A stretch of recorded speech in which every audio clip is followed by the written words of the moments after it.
I learn new things all the time. It might be one of my best strengths as a business owner, or it might be my biggest weakness because I always want to do better. I'm always working to improve things, which is good because it makes my services better, but it's not so good because I spend so much time doing it. And it often feels like I'm not just doing it for myself or even for my future clients, but it's like I'm doing it just because I want it to be better. I'm doing it so that I can help someone else who are doing something similar. It's a bit strange because I don't really understand it. I just have this need to improve everything. And I don't just do it with my own business. I do it to everyone else as well, which you'll know if you've ever worked with me. I've got lots of ideas of how you can do things differently, but I also do it to businesses that I interact with. I always have lots of ideas for improvements and streamlining, but unfortunately, hardly anyone asks me of my opinion once they worked with me, so they'll never know. Unless I'm so unhappy with the service I got that I send them an email to let them know, which sometimes happen, very rarely, but it does happen. Unfortunately, they don't tend to appreciate it because the thing is, they could learn so much if they would listen to it. However, sharing unsolicited opinions about other people's business is not a good idea, no matter how nice we think we're being. You can ask someone if they're interested in knowing, but don't just share what you think of someone's font or website speed or pricing. It's not nice. And yes, I might be one of the people who want to say something, but it's not going to come across very well. At least I've learned to ask before sharing a helpful idea.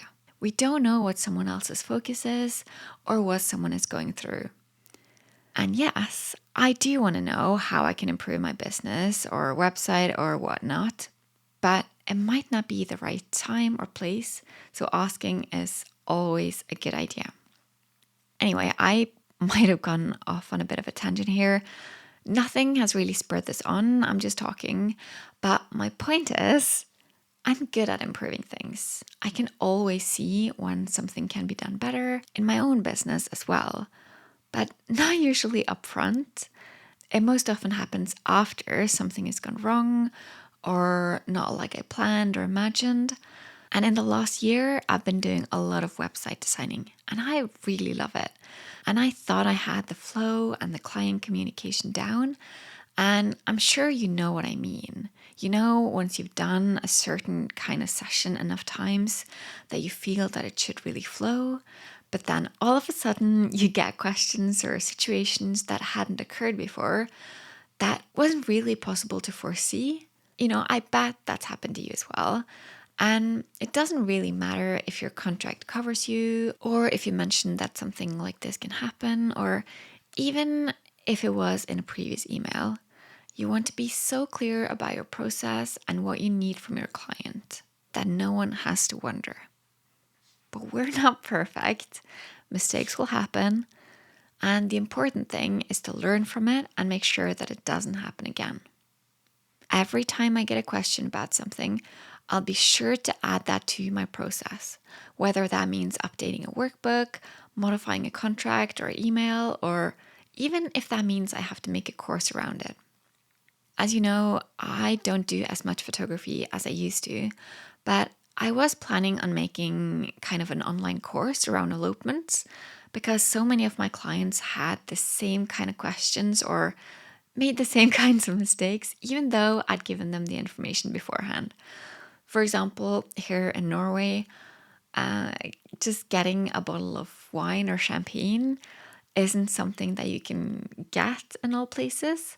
And especially for my couples eloping in the middle of nowhere, you can't go to just a normal supermarket and buy a bottle of wine.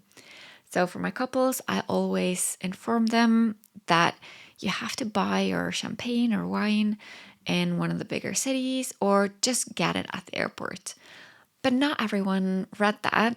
And, they're coming to a tiny place in the middle of Norway and they're saying, oh, we just have to stop at the shop and get some champagne. And then I have to kind of tell them the bad news that that's too late. You have to drive at least 3 hours away from here to get wine. It's not my fault, but I could have helped them make their experience better if I had made sure that they would get that info. And I bet it's the same with you. If your clients understand what to wear or what not to wear, why they have to show up in time for sunset photos, and what happens if they don't, they're so much more likely to do what you need them to and what they need to do for them to get the result they want. For me, I'm going to keep playing with the course idea for website creation as well, but I have to be prepared to tweak it and to make it better along the way. And no matter what you need to do in terms of improving your client communication, you have to be prepared to improve it as well. The Sustainable Photography program is starting up again this spring, and it'll be the 7th round. And it is so much better than it was the first time, and it's better than it was the last time. I learned so much from my students and every question I get. And if you're interested in improving your business, you should definitely send me a message. In the meantime, here are 6 ideas of what you can do to improve your client experience and workflow.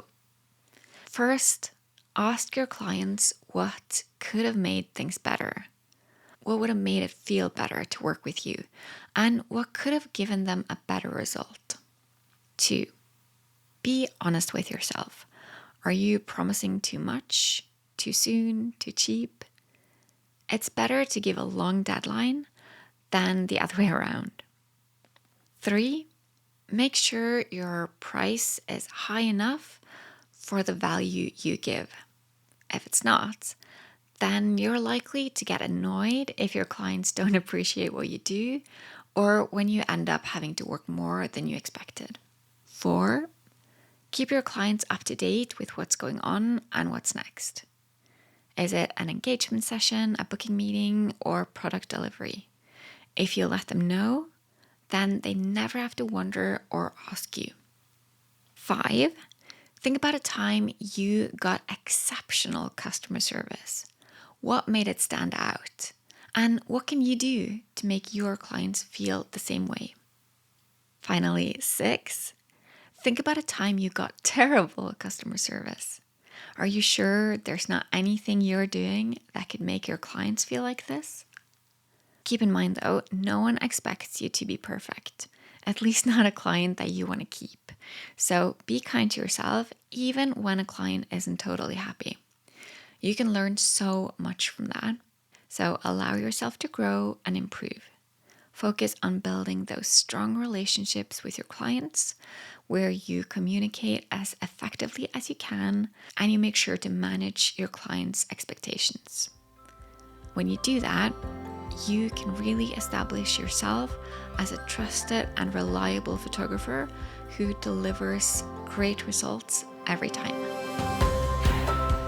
You just listened to an episode of Sustainable Photography. Please share this episode with a photographer you care about.